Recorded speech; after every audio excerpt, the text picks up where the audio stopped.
Well, welcome to ScoopTalk at SMTAi in Chicago. We are here today to talk about women in the electronics manufacturing industry. So I think if we kick off by looking around the show, and if you give me what your view is with regards to the level of women that you've seen in the show over the past 2 days, and if you think that it's increased, decreased, or how does it even compare with other shows that you may have been to?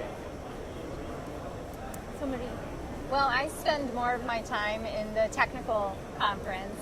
And in fact, I was just thinking yesterday, when I first started coming to SMTAi International 20 years ago, there were really only 2 women who were senior to me that I could look up to and admire, who had very distinguished technical careers. But now when I look around at my generation, you know, I see a half a dozen, 8, 10 women. So we have a long way to go, but we've made a lot of advances also. I agree. I think when I first started in the industry 6 years ago now, I was hyper aware of how many females, and I felt like there weren't a lot of women. I think now when I look around the show here, there are more women, especially young women too, and I think that's really encouraging for the future of electronics manufacturing, and I'm excited to see how that propels the industry forward. We've been relatively new to this industry. I still think, women are really, really in the minority compared to a lot of other industries. Coming from the aerospace background, it's over the years it's been getting more and more and more. But I did feel in the last few shows I've been at, in this industry, it's the women really are in the minority. Yeah. It's been nice to see some women students here at the technical conference. And in fact, one of the award winners was a woman PhD candidate. So it's really great to see the pipeline filling with the younger women. Great. So with that in mind, if we think there's a positive influence and we're seeing the evidence as we walk around floors like this in the industry, we also all read the evidence that supports that gender parity in business does lead to higher profits. So on the flip side of that, however, we are seeing that there's a shortfall of women coming through that pipeline. Why do you think that is, Davina?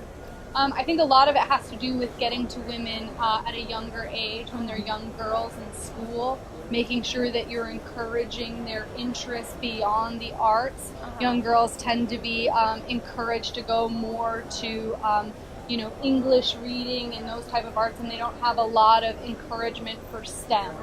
And I think organizations, individuals like ourselves could get more involved in the schools and really expose young girls to the types of exciting careers that are available to them.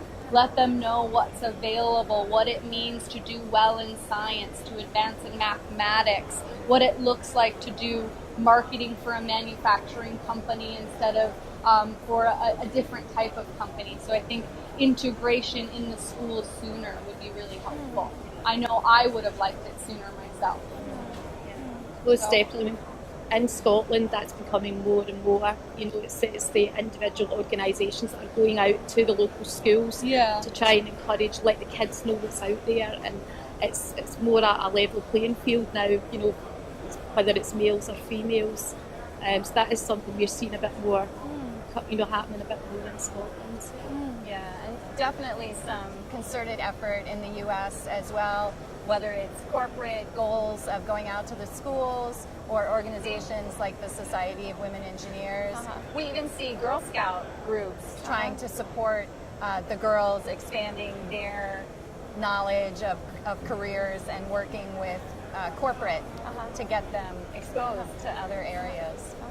And just on that topic of groups, Marie, I thought you did a wonderful job of moderating the Women Leadership Forum at SMTI 2016.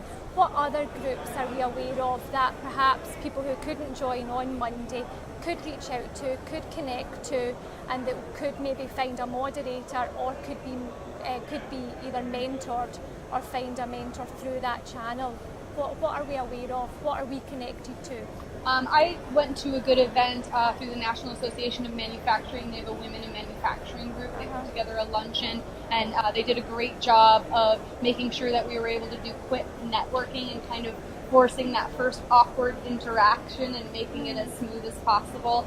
There's a ton of LinkedIn groups out there that I've been able to connect with some really intelligent women to help me in mentoring my career. I would definitely encourage people to go online and see what's available there. How about in the UK? Or it was more, to be honest, from a women's perspective, the company that I worked for before, there was quite a few women had made it up to vice presidents, etc., who all offered coaching and mentoring. You know, so it was something that you end up filtering down. You know, you benefit from it over the years, and then you can offer that again to the young ones coming in. From my perspective, that's how, you know, I was connected with it. Yeah, and I know that the IEEE sponsors some women's events, the networking that you described at the conference, that's common. And it's really important to build that network of women, to have role models and really try to expand our reach to make women more welcome in the industry and work together. And just feeding off of that as well, in terms of advice to women who are perhaps out there. I'm sure as women in tech, and we've been in women in tech for a number of years, we all have those negative stories and we all have those positive stories. If you could very briefly just explain a positive, negative scenario, and in the negative scenario how you dealt with that and what your advice would be to someone who could be facing a similar challenge. Well, the negative story I have happened quite recently, actually. I was the first woman to serve on a particular industry board, and so the executive director was accustomed to sending his emails out to all of the board members and addressing them as gentlemen. So I began to receive these emails as we're getting ready for our quarterly meetings. You know, gentlemen, here is the agenda. Gentlemen, here are the action items. And I knew that he was not doing it intentionally. So after a couple of those emails, I just sent him a gentle reply to say, you know, there's a woman on the board. How about saying team or colleagues, or just use a term that's not so definitive and associated with, gender specific. So, and of course he was very sheepish and corrected his ways. And to me, I didn't really think much of it, but a woman with less confidence really could have been a deterrent to her participation in the board. Sure. So it's good to speak up and just get that out on the table. And I'm quite sure for that gentleman that's now been a learning curve Right, that he's exactly. gone through. So Exactly. he'll address that behaviour, and I think that's been across the board. What we're hearing is perhaps we just need to be a little bit more conscious of the way we talk to one another. Right. On Monday we spoke a lot about progression and respect and being respectful of all differences. So what about yourself, Davina? I've had some interesting ones over the years. One that I can think of early on in my career were at a conference meeting, and a gentleman turned to me and asked me to get him a cup of coffee.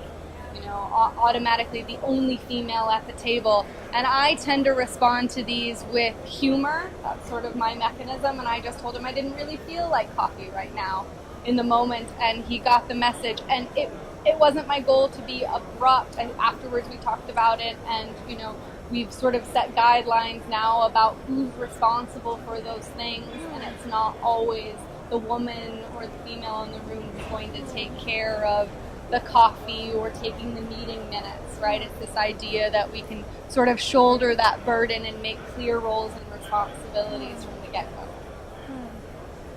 Mine back in the beginning was, it was an apprenticeship I joined when I first left school, and part of that was that your employer put you through college or university, and it was expected, because I was female, that I was going to do secretarial studies. I would be a secretary in the company and that would be that, but I had other ideas.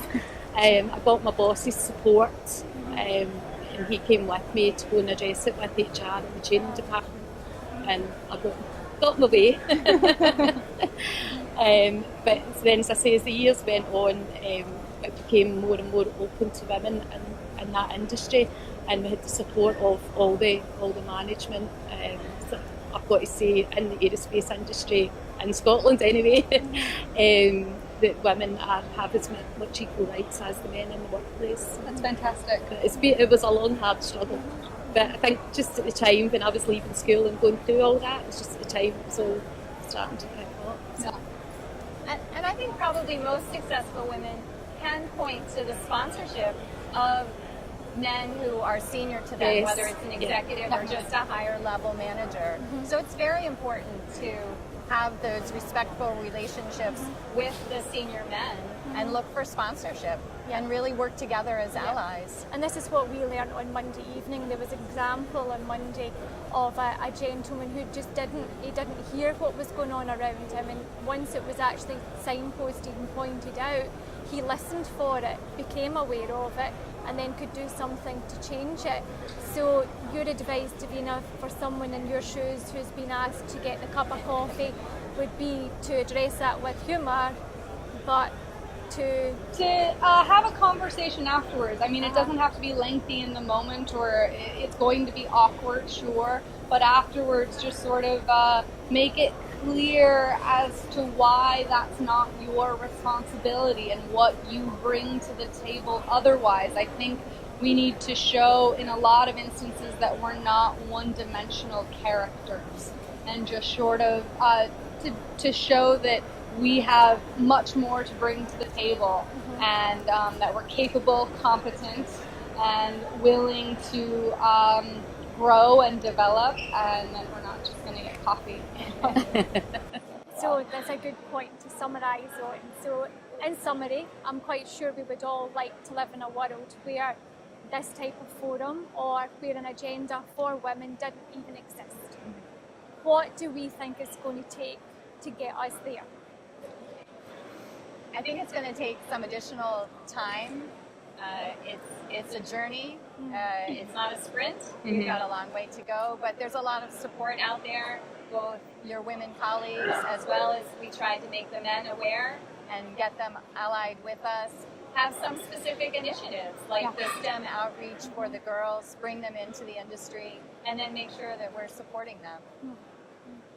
And I think too, being comfortable to talk about it in an environment or a culture that may not be comfortable talking about it, and bringing these issues in a respectful way on what we're seeing and what we're experiencing. And as I advance in my career, I'm really cognizant of other young women who are looking for some advice or a mentorship. I was really hungry for a female mentor and at a higher level, and I didn't have one for a while. Luckily, my CEO, Mario Scaveras, he loves confident women. He's done a really good job at propelling me in my career, but I see these other young women with some of their struggles, and I like to help them, talk them through things, send them in the right direction, and I want to continue to do that, and just get out there in some of these groups, Flight being a great group, and engaging in those conversations and making it more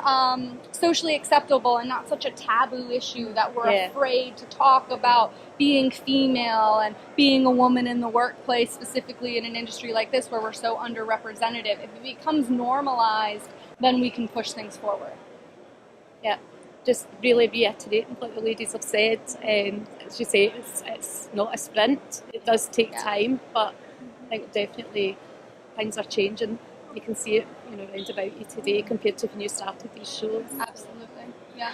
So I think we can all see it, and I think we all look forward to that. And I think as a group, we're all open to make sure that women connect to us, or we connect to those groups. And this material will also be shared out across some of those platforms. So once again, thank you very much for your time, and it's been really interesting. And maybe even next year when we have the same debate, we'll perhaps have even better, more progressive news to tell. I hope so. Yeah, So absolutely. Thank you. Thank you so much. Thank you.